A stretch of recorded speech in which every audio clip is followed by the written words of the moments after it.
Bueno, pues ya estamos de vuelta aquí a través de su página News Tuesday QR y bueno, la charla, que saben ustedes, la charla es una es una publicación aparte de la página de lo que comúnmente manejamos, y la charla trata principalmente de llevarles a ustedes temas de interés, principalmente lo que pasa en estos momentos en nuestro ámbito social.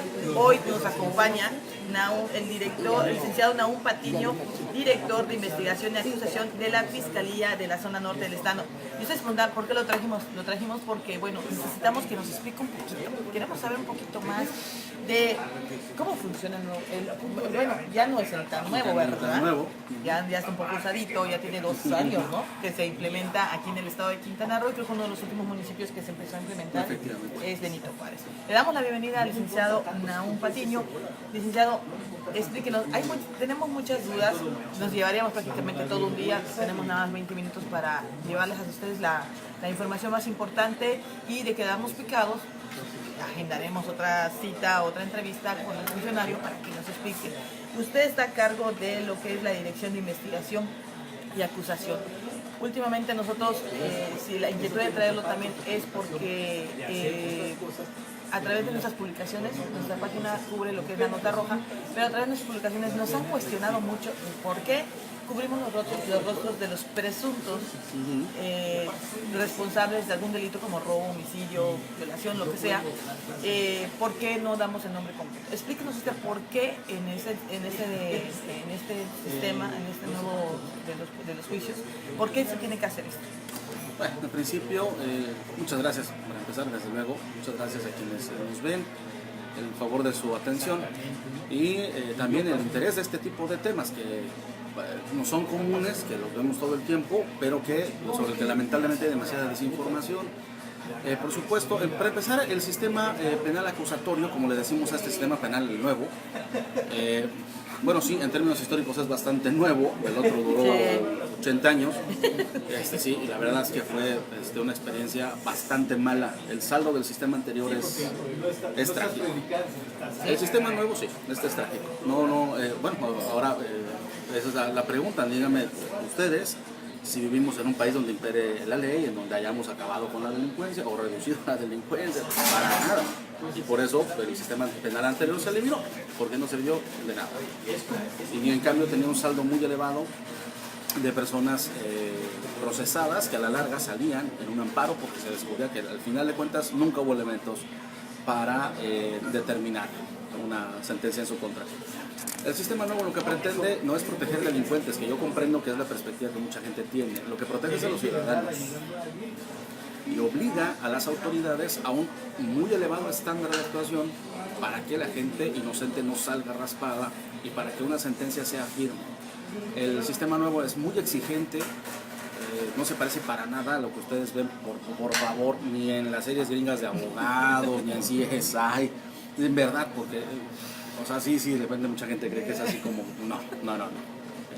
Vamos a ir a pedacitos si gustan para ir entendiendo esta parte, pero... Ya nos quitaron nuestras ideas, pero bueno. Sí, no, lamento decepcionarles, bueno, pero... si hubiera sido los policías. Sí, claro. Bueno, entonces sí estaríamos apegados. Los directores delgados, altos, de ojos azules, pero bueno, pues no. Gracias. Pero pues bueno, les diré, el asunto con el sistema es que al final del día es muy exigente. Esa es la palabra. ¿Por qué es exigente? Pues porque antes a un montón de papel le ponías lo que querías y pues con eso metías a la gente 10 años en la cárcel. Armabas a tu gusto. Básicamente. No existían controles estrictos, luego entonces pasaba lo que pasaba. Este chiste en el fondo muy trágico, y supongo que por eso nos hace tanta gracia, ¿no? En el concurso que hace la KGB, el FBI y la PGR, y terminan trayendo un elefante buscando un conejo y le dicen, esto no es un conejo, es un elefante. A ver, dirá el señor, sí, soy un conejo, hasta hablaba el pobre elefante. Es un reflejo, efectivamente, ahorita se nos hace muy gracioso, pero tenemos condenas contra el Estado mexicano por el abuso policial y la indiferencia en el trabajo del Ministerio Público, investigaciones mal hechas. Entonces, ahora que sí que hemos, por decirlo de esa manera, ventaneado al país entero a nivel internacional por la abrumadora incapacidad del sistema para procesar. El sistema nuevo es mucho más ágil y primero que nada, como decía, protege, contestando en concreto a la pregunta. ¿Por qué se le tapa el rostro a los presuntos? Porque Que son presuntos. Porque no sabemos todavía si cometieron el delito. Yo comprendo que si alguien ve a una persona que le acaba de arrancar el reloj, el celular, y sale corno, identifica y dice, sí, él fue, cómo no. Pero a ver, ojo, el problema del sistema anterior era precisamente ese. Bastaba con que una persona te dijera, esta señora fue la que se metió a mi terreno, me lo quitó, fue la que se robó mi coche, o el reloj que trae es el mío. Ya digo, me lo voy a creer, en serio, ¿eh? ¿Sí? Tiene cara de Ese es el punto. Ese es el punto de delincuente. Entonces, sí, me temo que había mucho de prejuicio hablando de la cara de delincuente. O sea, sí, es así de que decían, no, se tiene cara de malandro, seguramente es. La verdad es que era una cuestión hasta de prejuicio racial, incluso. Pero ¿qué sucede al final del día? ¿Qué tal si lo que digo es simple y llanamente mentira? Y eso pasó por cualquier cantidad de veces. Era facilísimo inventarle a alguien una acusación de lo que fuera. Mientras tanto lo tenías metido en la cárcel y salía. Es por eso que se hablaba 3 años mucho, después, pero salía. ¿Cuál era el cuestionamiento que siempre le hicimos al sistema como litigantes y como académicos y demás?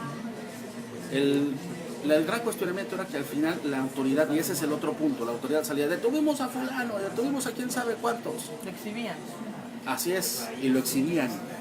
A ver, estamos hablando de personas, no de animales. El sistema penal no es un circo y no es un zoológico. Entonces, cuando alguien es detenido, pues sigue siendo una persona con derechos. Es muy fácil de entender si uno se pone en el lugar del que es detenido. Alguien por error señalaba, y ahí, entonces se acababa todo el asunto. ¿Qué sucede con el sistema nuevo? Te permite aclarar las mentiras y te permite aclarar malentendidos. La realidad es compleja. Nosotros no trabajamos con la simple versión que alguien tenga de las cosas. ¿En qué momento la Fiscalía da a conocer la identidad de la persona, del presunto o del responsable? Porque me imagino que ya cuando se da a conocer es porque ya comprobaron ustedes que efectivamente es la persona que delinquió. Cuando tenemos ya a un penalmente responsable. Y eso no lo decimos nosotros como Fiscalía, eso es algo que hay que entender dentro del sistema. La policía detiene, generalmente seguridad pública estatal, la policía federal, y ellos nos presentan al detenido. Hablamos de eso en un momento si quieren, acción de la flagrancia y todo este rollo que también se malentiende mucho. Y nosotros verificamos la versión de la detención, lo que dicen las personas, las cámaras del lugar, en fin, para obtener una versión sólida, coherente de los hechos. Porque nosotros tenemos que ir ante un juez. Es decir, nosotros no decimos si la gente es culpable o penalmente responsable, lo dice un juez. Y así es, porque de nueva cuenta, y además el juez lo que hace es controlar lo que hacemos, verifica que hayamos hecho todo con legalidad y que cumplimos con los protocolos, que cumplimos con este nivel de exigencia. Porque cuando la exigencia era esta, pasó lo que pasó y por eso tenemos el juez que tenemos. Pabrón, dicho bien y pronto, por eso estamos como estamos. Porque la exigencia del sistema anterior era cualquier cosa. Con esta exigencia tan elevada, el juez revisa y cuando nosotros presentamos un detenido es porque tenemos elementos, Claro. porque sabemos lo que estamos haciendo. En este momento la exigencia es muy bajita, la solidez que nos piden para poder procesar a alguien no es muy grande, no es muy amplia, pero sí tienen que ser elementos concretos, muy firmes y muy coherentes sobre todo. ¿En qué, cómo, se los pregunto como si yo soy ciudadana, digo, no soy abogada, soy reportera. ¿En qué momento, una de las principales quejas que ha habido, que nos han llegado a nosotras, es en qué momento ustedes liberan a la persona que tal vez robó o causó daño? ¿En qué momento lo liberan? ¿O por qué sale desde la misma que dicen, la agarró la policía, pero lo soltó la fiscalía? A ver, en principio, como decía, nosotros tenemos que presentar ante los jueces una historia muy coherente.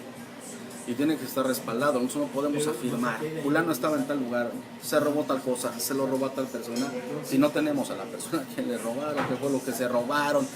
O sea, la tenemos que explicar las circunstancias de tiempo, modo y lugar. Es decir, tenemos que contar la historia completa y tiene que ser muy coherente, insisto. Si nosotros no tenemos elementos suficientes, no lo podemos llevar ante el juez. En principio, porque el sistema pretende que llevemos lo que esté realmente sólido. Segunda, porque es responsabilidad para el Ministerio Público. No es que les acate. Hombre, es que nuestra chamba es muy seria, no estamos jugando. Y en verdad que es un trabajo con una responsabilidad muy elevada. Entonces, llevamos lo que está realmente sólido, lo que está bien armado, porque a la gente le va a costar su libertad, espero ser muy claro al respecto. Insisto, no estamos jugando. Cuando a lo que nos dedicamos nosotros es a meter gente a la cárcel. O sea, no sé si la gente dimensiona. Quien haya visto por dentro un penal, creo que esa es la idea. Se van cuando no tenemos elementos, y también, aunque los tengamos, hay un listado en la Constitución y una serie de previsiones en la ley para cuando amerita que alguien se quede detenido en prisión mientras se determina su responsabilidad. El problema de nuestro sistema carcelario y del sistema anterior es que tenías a cualquier cantidad de gente encerrada, hasta por accidentes de tránsito. Sí. Y se ponen a aventar 1 año y medio por un accidente de tránsito. Eso es ridículo. Y ahorita, acreditando tu estancia, tu arraigo en el municipio, puedes continuar con tu proceso y estar en tu casa. No hay monitoreo de esto. Claro. ¿Qué sucede? Por ejemplo, en los accidentes de tráfico es rarísimo que nosotros coincidamos a alguien detenido en un accidente de tránsito. Al menos que sea algo muy fuerte, como en el caso de la... No necesariamente. Mira, al final de cuentas son delitos, es un delito culposo. Incluso si fue un homicidio, es un homicidio culposo. La gente no lo hizo a propósito. Fue imprudencia, fue temeridad, pero no es lo mismo que ir a matar a alguien con todo propósito. Digo, hay que dimensionar las cosas. Entonces, como no hay dolo, le llamamos la intención de producir la muerte de alguien, pues efectivamente lo que sí merece un castigo, porque pues andar en la tarada conduciendo, viendo el celular, baboseando y conduciendo como loco, pues por supuesto que tiene una responsabilidad. Un auto es un arma potencial, hay que conducirla con responsabilidad. Y si no asumes tu responsabilidad, puedes ir a la cárcel. Ahora, ¿qué es lo que quiere la gente cuando ocurre un accidente de tráfico? Y esto la ley por fin lo escuchó. El legislador por fin entendió esta parte. Quiere meter a la cárcel a como lugar, la gente quiere reparación del daño, la gente quiere que lo veas a la cara y que le pidas una disculpa por lo que pasó. Y generalmente cuando esto sucede, la gente se siente mejor. También hay que decir, mucha gente está muy enojada, muy asustada, y quiere que nosotros hagamos una especie de martillo en el que vean reflejado su miedo y cómo destrozamos. O sea, eso que tanto le hace temer. Las cosas no son así. Estamos hablando de vidas, estamos hablando de personas. Lick me pregunta la diferencia que nos explique la diferencia entre prisión preventiva, oficiosa y justificada. Oficiosa es cuando la ley, la Constitución en el Estado considera un delito grave, entonces pues no hay discusión, acusado de un delito grave, por eso insiste tanto el sistema en presentar una historia muy coherente, muy fuerte. Son asuntos, por ejemplo, como el homicidio doloso, eso sí no tiene vuelta de hoja, la violación, por ejemplo, son cosas sumamente graves, el secuestro, son cosas muy graves, que ameritan, porque quien lo hace sabe a lo que va. Y entonces ya es un desafío a la ley, ya es menosprecio por la vida, o sea, es un criminal, es un delincuente ya. Y no es una cuestión menor, no es algo que se puede solucionar con una disculpa, con el pago de lo robado o de lo dañado. Ya viene con toda la intención. Eso es una situación completamente diferente. Y en estos casos pues, se quedan en la cárcel en lo que se termina el juicio. La prisión preventiva oficiosa puede durar hasta 2 años, dependiendo la gravedad del delito. En esto también es muy estricto, porque tampoco se trata de darle a la Fiscalía la carta blanca de ver que se tarde lo que le dé la gana para investigar, por supuesto que no. ¿Y en el caso de la preventiva? Es prisión preventiva oficiosa. Preventiva. Se llama preventiva porque es el tiempo en el que tú estás dentro de la cárcel y es para evitar que te sustraigas de la acción de la justicia. ¿Y la justificada? Y la justificada es cuando, si bien no es un delito grave, nosotros tenemos elementos que presentar al juez para decirle: su señoría, esta persona es un peligro, o tenemos necesidad de cautela, es decir, se va a fugar, o sea, tiene los medios, tiene el pasaporte, tiene dinero, parientes en otro lado, no tiene arraigo, o sea, todo eso ni siquiera vive aquí, ¿no? Claro, todo eso se tiene que corroborar. De nueva cuenta estamos hablando de personas, y ante todo es el derecho a defenderse. ¿Sabes? Yo tengo arraigo, yo vivo aquí, yo trabajo aquí, no me voy a escapar. aquí están estudiando mis hijos, aquí tengo mi casa, aquí me están cobrando mi crédito de Infonavit o del Fobiste, ¿no? Aquí estoy. Y aquí es donde gano mi pan todos los días. Coppel, Electra. Coppel, Electra y demás, y aquí es donde gano mi pan todos los días. ¿Cuál es la sentencia máxima que han obtenido ustedes hasta ahorita en los delitos, por ejemplo, robo, lesiones, tal? Es muy variable. Nosotros, por ejemplo, por una serie de robos acumulados a las tiendas de Oxxo, en un caso particularmente llamativo porque era una pareja que usaba a su bebé menorcito para auxiliarse en el robo. La sentencia que se obtuvo fueron 11 años, pero fue porque fue un procedimiento abreviado. Esta es una cosa también importante que me gustaría contarle a la audiencia. Miren, aquello que ven de repente son de las pocas cosas en las que se parece el sistema, en la que el fiscal o la policía le ofrece una sentencia reducida a él. Sucede en otro tono un poquito diferente. Cuando nosotros tenemos un caso perfectamente bien probado, la idea del sistema es que se sature lo menos posible para encargarnos de lo más relevante. Y eso sí que se tomará lo que se tome, pero cuando está muy probado el asunto, se le puede ofrecer, te reducimos la sentencia si no nos vamos a juicio. ¿Por qué? Porque esto ahorra mucho dinero, ahorra mucho tiempo, somos muy pocos, muchos además. Son pocos los jueces, somos pocos los ministerios públicos, son muy pocos los policías de investigación. Entonces, gracias a esto logramos reducir. Ese fue el caso, se hizo un acuerdo y este cuate de los casi 20 años que le iban a tocar, le tocaron solamente 11. Y se redujo a 11. Se redujo Se fue a al 11. sistema abreviado. Efectivamente hizo un procedimiento abreviado y en se le tuvo una sentencia total de 11 años. Y era una acumulación de hurtos, delitos, por ahí algún robo con violencia, pero en general eran... Se van consumando, ¿no? Efectivamente, se van acumulando y nosotros hacemos investigaciones, juntamos, por decirlo de esa manera, todas las investigaciones que tenemos de una misma persona. ¿Para qué? Para tener una muy sólida. O sea, no es lo mismo llegar frente al juez y decir, lo agarraron robándose un paquete de cigarros y un pomo en el Oxxo, a decir, pues tengo 20 investigaciones de un cuate que entra con un cuchillo, que amenaza en la cajera, que rompe el fin. Por ejemplo, bueno, está muy larga el comentario. Elizabeth Hernández nos dice que el nuevo sistema de justicia penal garantiza la realización de una investigación exhaustiva de los hechos, ya que sin ella de no ser necesaria. Está muy larga la pregunta. Y otra cosa, ¿por qué ¿por qué liberan a las personas de los robos cuando ni siquiera llegan ante un juez? ¿En qué caso se da eso? En principio, cuando uno, nosotros no tenemos elementos para evitar que efectivamente robó, de nueva cuenta.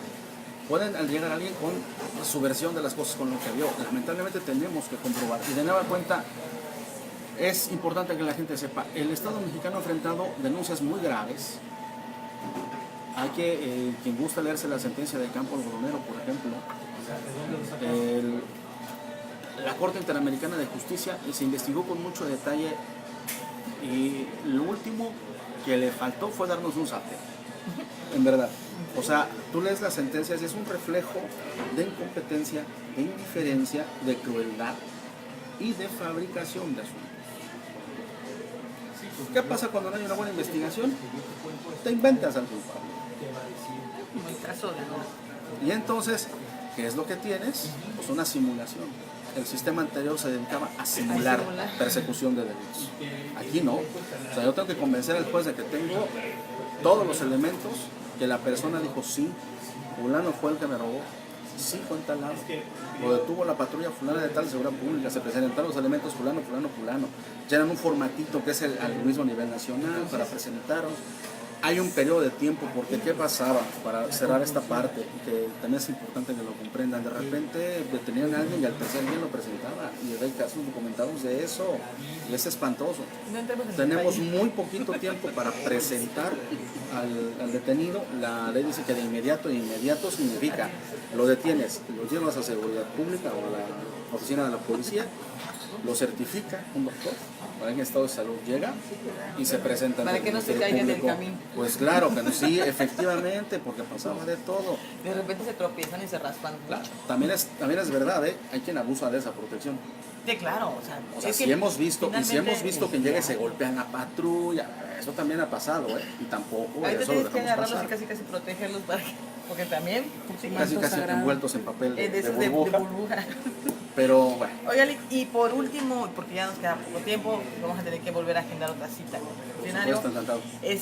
¿Qué necesito yo para presentar una denuncia? O sea, vamos a poner que fui víctima de robo. ¿Qué necesito yo como ciudadana para presentar una denuncia? En principio, la denuncia se presenta pues con su palabra, ¿no? Con la honorabilidad por delante de alguien que va a denunciar un delito. 2, de preferencia las facturas de aquello que se le haya robado. Por ejemplo, si uno hurtó una casa, llegas y te robaron cosas, ¿no? Se metieron y robaron. De preferencia las facturas. Si no las tengo, no pasa nada. Hay que citar a las personas que más o menos cercanas, a las que les pueda constar en efecto que sí tenía unas fotos, tal vez, pulgadas, ¿no? ¿no? Efectivamente, A los de Coppel. que se tenía la factura, ¿no? Casi al cobrador de Coppel, no, temo que no nos serviría. Pero sí nos serviría la factura, sí nos serviría los recibos con los que se ha ido pagando, por ejemplo, eso puede ser.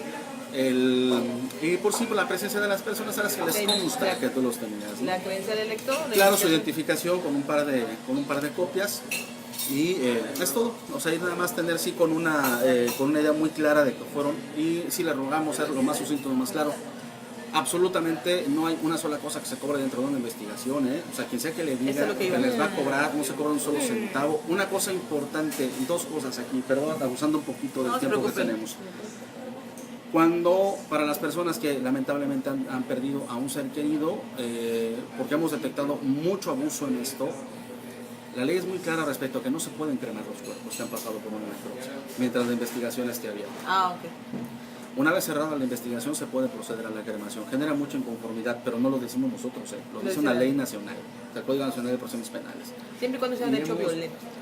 Si ha pasado por necropsia, incluso aunque no haya sido violento, si ha pasado por necropsia, si hubo necesidad de determinar la causa de la muerte, no hasta que tengamos cerrada la investigación. Se los decimos porque ya hemos detectado a gente que en las funerarias les dice, vayan con el Ministerio Público por un permiso para cremar, tal cosa no existe. Y se ha dado, pero es que sagrado, 1 o 2 veces a la semana, alguien viene porque vienen a hablar con el director para que les dé permiso a cremar el cadáver. Es imposible. Eso es algo que sí me quisiera decirlo, porque es un abuso ante todas las personas y lo están días dando vueltas. En verdad es un acto de crueldad. Y por supuesto en su momento procederemos. Claro, la gente en ese momento no quiere denunciar, ya no quiere saber nada más. Sería importante aclarar que siempre que usted tenga que recurrir ante la autoridad, aclarar sus dudas con ellos primeramente y no hacer caso de lo que diga la gente de fuera, como en el caso de los empleados de las funerarias, en el caso de homicidios, de muertes, porque nosotros hemos tenido de hecho quejas, nos han llegado, ¿no? Es que, bueno, hubo hace poquito uno de un muchacho que mataron, que la mamá dice que después de que, creo que le metió como 15 balazos al jovencillo, dice que después que le entregaron el cuerpo va todo fracturado, entonces eso fue como un escandalito. Nosotros no lo retomamos, la verdad no hicimos eco de esos señalamientos, y no porque no queramos participar en ello, ¿no? Pero es muy difícil que si es un hecho violento, o sea, que fue víctima de un hecho violento, que los de la funeraria digan que se los entregaron en pésimas condiciones. Pues muchas veces no sé qué ganan ahí los de la funeraria. No lo sé, yo creo que es una cosa ahí por ganarse la empatía o por tratar de cobrar algún servicio extra, alguna cosa por el estilo, porque así nos han dicho que lo cobran. Sí, claro. Por eso lo estamos diciendo. Nosotros incluso mandamos un oficio a todas las funerarias dejándoles claro, no pueden cremarse los cadáveres que han sido sometidos a una necropsia si la investigación está abierta. En todo caso, una vez que se declara ya el ejercicio, que se llama el documento, cuando ya cerramos una investigación se llama no ejercicio, la acción penal para pronto. Con eso en mano sí se puede cremar. Entonces sí tendríamos la obligación de darles un documento en el que en efecto se ha declarado el ejercicio y ya no hay ningún inconveniente para poder cremar el cadáver, pero antes no. Bueno, y ya por último, si algún funcionario, en este caso los agentes ministeriales, me piden que para el chesco, que para la gasolina, para el chesco, para la torta de cochinita, ¿a dónde tengo yo que acudir? ¿Con quién tengo que acudir? Usted dígame, ¿con quién yo tengo que ir? En principio, hablen con el agente del Ministerio Público que tiene a cargo de la investigación y vayan a la dirección jurídica. La dirección jurídica es nuestra dirección de asuntos internos, por llamarla de esa manera. Es la que está aquí en las oficinas centrales, ¿no? Aquí está la vicefiscalía, en el piso de arriba entrada, en Xcaret precisamente, ahí está la dirección de asuntos jurídicos. Ellos se encargan de investigar los asuntos internos, por llamarla de esa manera. Segunda, pues no les dejen. O sea, tienen que sacar la chamba. Hablen con el Ministerio Público, con el comandante, hablen con un servidor, si es necesario, y sí hay que aclarar una situación. Sí somos muy pocos, ya lo había mencionado. La verdad es que es una cantidad muy poquita de personal que tenemos, estamos muy recargados. Y efectivamente, no todos están en el mismo barco de la misma manera. Eso también lo tenemos clarísimo. Siempre en la canasta tiene que haber o dos manzanas Sí, podridas. aquí no estamos, ay, todo está maravilloso, pues no es cierto. Pero solamente con su ayuda lo vamos a poder corregir. Muchas gracias. Bueno, pues le doy muchísimas gracias, Lick. Gracias por habernos acompañado. Un gusto. Vamos a agendar otra cita. Está comprometido para que nos siga hablando pues, en este tema de este sistema de justicia penal. Y bueno, nos estamos despidiendo de ustedes desde aquí, desde su restaurante Applebee's en la Supermanzana 31. Muy buenos días.